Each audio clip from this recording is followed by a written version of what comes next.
No, y muchos están en IDN y están con Andrés. Y es una realidad que está instalada en todas las corrientes del PRD. Porque las corrientes, ¿saben con qué se quedaron? Solo con su burocracia. La base militante está del otro lado.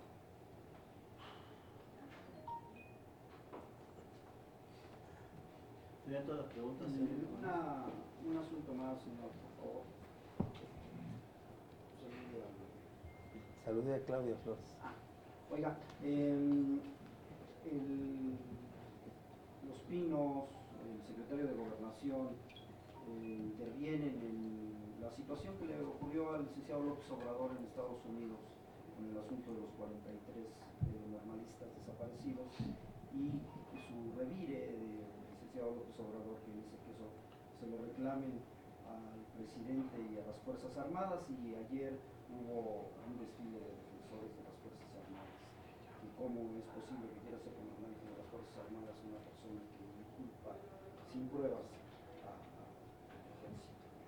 Bueno, yo te diría que el tema de los 43 es un hecho lamentable que se instaló como un hecho de impunidad en lo que es la realidad mexicana.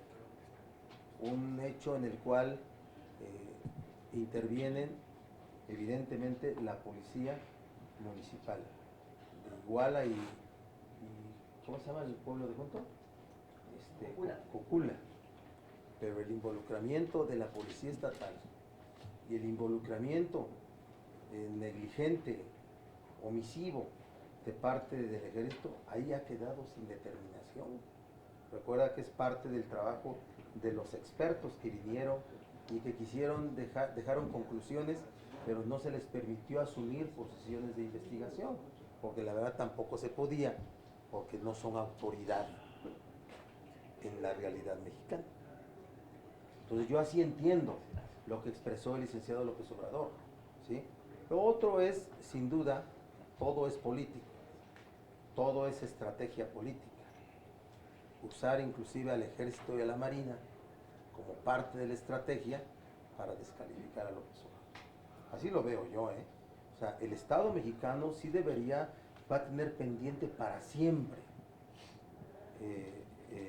la percepción que en el caso de los 43 nunca se castigó a los verdaderos responsables. Los descalificadores de López Obrador utilizan las Fuerzas Armadas. Digamos que ese esquema de las Fuerzas Armadas, que son para mí respetables, tengo hasta una amistad personal con el general secretario Salvador Cienfuegos y con el almirante secretario Francisco Vidal Soberón, personal. Entonces, pero hay que ver cómo son las cosas. O sea, nunca hasta hoy no se ha esclarecido y va a quedar como un hecho pendiente para otro momento de la realidad política mexicana. Porque ese hecho inclusive ahí está pendiente. Recuerden lo que pasó en el 68, ¿no? Por el 68. Y esta vez hay muchos señalamientos en el cuartel de Iguala y eso. Los conocemos todos, ¿no? Eso no involucra de manera total al ejército, pero a ver, nunca quedó claro el papel que jugó el cuartel ese en Iguala, ni el papel de la policía estatal. Se limitaron a procesar a policías municipales, ¿verdad?